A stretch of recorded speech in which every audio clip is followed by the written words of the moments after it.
Okay, so I really don't know where to start with this video. I'm gonna try to keep this simple and brief.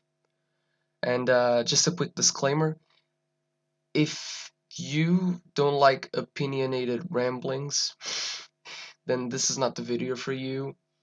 And I know this is kind of a departure from some of the content I have on my channel. But this channel is becoming a ragtag random collection of videos, so yeah, I guess it fits in this sort of way. And to give you some perspective, I'm not really a content creator, I'm more of a consumer. I consume a lot of YouTube content through through my daily life. But that's not the point. This is not a biography.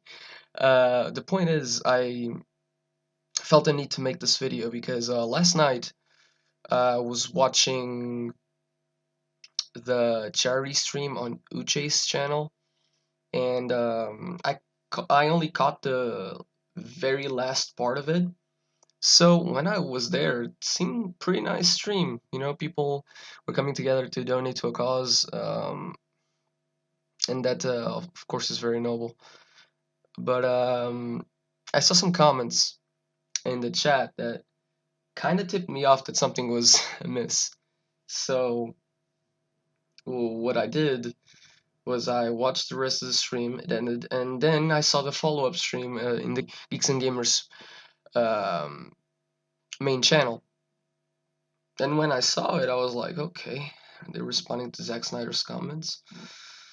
And when I first read the comments, and it wasn't good to say the least. I saw the clip that they showed on stream, and to say that kind of bothered me is an understatement. It bothered me so much that I'm making a video on it, even though I really am not fond of making opinion pieces on hot topics like this because, you know, just never, it's not, it's not my vibe, I guess you could say. But look, I just found it kind of, I don't want to say despicable, it's a strong word, but distasteful. Like, it's a charity stream, like, why would you do that? If you couldn't associate with Geeks and Gamers, just tell them straight up, look, I cannot show up. I'm not allowed to affiliate with you in any way. I cannot collab with you in any ways. Otherwise, I might jeopardize my position in the industry, so I'm going to remove myself from that. So I think that would have been preferable. But alas, that's not what happened. Zack Snyder came in and basically just threw Geeks and Gamers under the bus. Now, I see people making the argument that, look, those were two separate statements. You cannot put one or the other together. But there's a reason people were bothered by it. Because if that wasn't the case, people wouldn't have taken such offense. And honestly, look, I don't like to judge a statement by using the public opinion. Um, But in this case, I also feel that those statements were placed next to each other for a very specific reason. And that's because, like it or not, Gigs and Gamers has a stigma around the industry because they don't share the same opinions. But look, as much as people were ragging on Jeremy's response and method of dealing with the situation, I partially agree on what he did. Like, his employees, let's say, they should not be the ones to keep Snyder in check in a situation like that. Jeremy should have hopped on stream and he should have done that himself if that was to happen. That's what I think should have happened.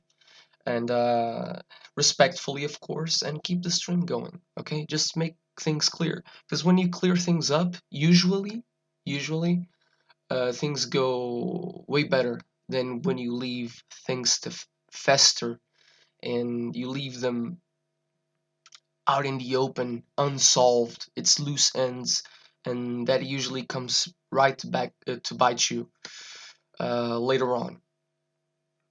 But the other thing, and this is the main point I want to make, and this is directed towards Jeremy. And Jeremy, if you ever watched this video, here's one thing I gotta say to you, and a piece of advice. I've seen you do this lately, where you pull the diversity and inclusion card to make Geeks and Gamers look good in the eyes of these people. Look, you, like it or not, are playing their game. And when you're playing their game, you're playing by the rules that they've made. So automatically, you're fighting a losing battle. Look, let the team that you have speak for itself. You don't need to flaunt the diversity and inclusion. That's what they do. And I'm so sick and tired of everybody trying to virtue signal. And like it or not, you virtue signaled with those streams, the Geeks and Gamers Exposed stream, where you had Krista, Ivan, Uche, and saying, look at how diverse our team is, and asking for their testaments. Like, you don't need to do that shit. You're playing defensively. You don't need to do that. You don't have to prove shit to anyone. All right? If you want to actually make a difference, look, I'm no one to tell you what to do with your brand, okay? I got a couple of videos, I just watched them, okay? And I've been watching your channel for a long time, ever since the Vader fan film and then the whole debacle with Warner Chapel. Well, I'm no one to tell you anything, but I'm just giving you a piece of advice. Just make Geeks and Gamers create content. Give people an alternative to these monopolies in entertainment. Just do that. Stop playing defensively, because this is hurting your brand. Like, you're playing the same cards as they are, the diversity and inclusion cards. You're being pinned and you're being subverted into playing by their rules, and I think it's hurting your brand, man. And yeah, pretty much that's pretty much my take on the situation. I don't wanna prolong this beyond what's needed, and also Uche, I disagree with him, but I appreciate the effort he did to have Zack Snyder on. Okay, so that's that. And that's pretty much it. Alright. Um, I guess I'll check you guys later.